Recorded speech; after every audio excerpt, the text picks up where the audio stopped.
Good morning, Allyson. How are you doing today?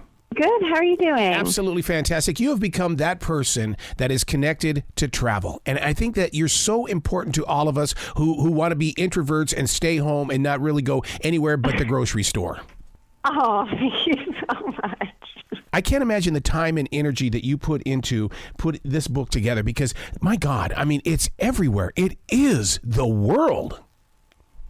It is the world at your fingertips, and what I love about it is for those people who don't want to go anywhere, you can still travel from your armchair. The beautiful photography throughout, it allows you to really immerse yourself in these places, and the storytelling as well. You really get a sense of all of these destinations, and I do hope it inspires everyone to pick at least one destination, whether it's a drive away or a plane ride away, to go somewhere, because these are truly destinations of a lifetime. Well, this book is definitely for my neighbor because Ken and Luma will just pick up and just take off and go anywhere in the world. And I cannot wait to sit down and just watch their eyes explode because this book is everything that they are and they're not the only ones. People are doing it all over the planet. They are. And, I think people, when you have Wanderlust, it takes one trip to really inspire you, and then you're off and you're going and going. And what I love about this book is we went through 10 years of Best of the World content from National Geographic, which we started publishing in 2012, both in the magazine and online. And this is the evergreen Best of the World. These are tried and true destinations that will be Best of the World for years to come.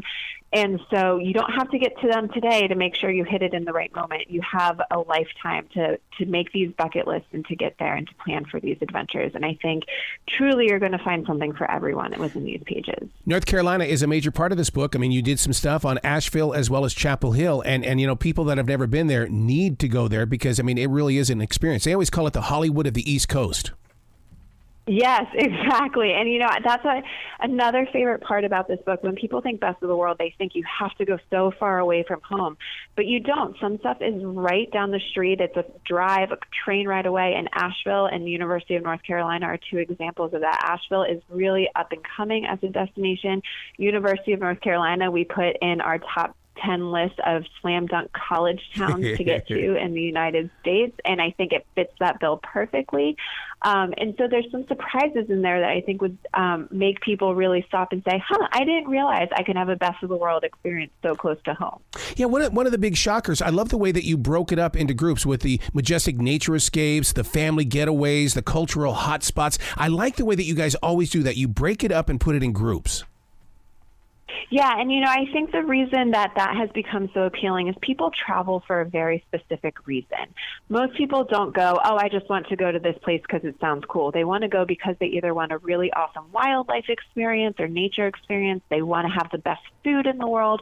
They want to explore a city. And so we broke this book up into chapters that allow the type of traveler you are to come forward and be the focus. So let's say you are an adventure seeker. One of my favorite places in this book to send you if you love adventure is Ecuador in South America. Oh, wow. It is an adventure capital. New Zealand's an adventure capital. I would say Ecuador is right up there with you.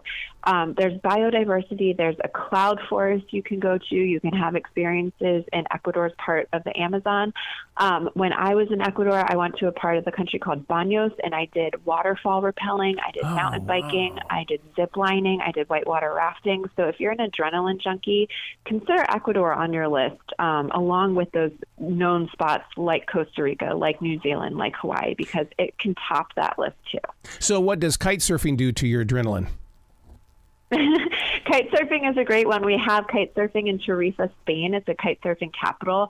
The conditions are just perfect for it. I've yet to try kite surfing. I think it's a skill that you have to master, but if you love it, that's the place to do it.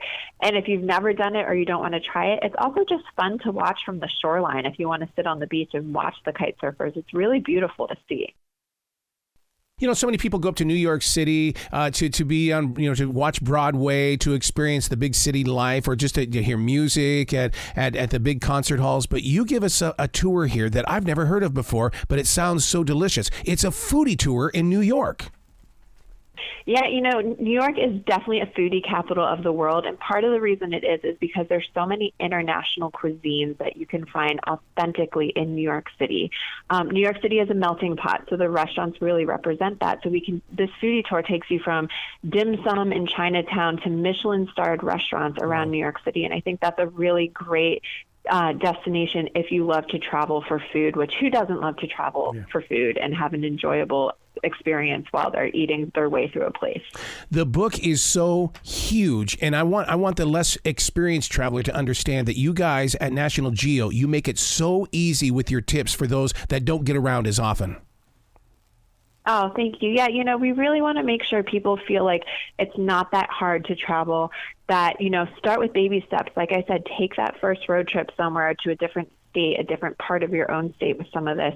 Maybe for your first international trip, go somewhere that's not as far, like Costa Rica, where it's easy to get to, it's not as expensive, and build up to those bucket list worthy destinations, because I promise once you start, you're not going to want to stop. With so much uncertainty and change going on in the world right now, I swear to you, this book is the perfect thing for everybody and every age group, because get lost in this world and ignore what you're seeing on social media.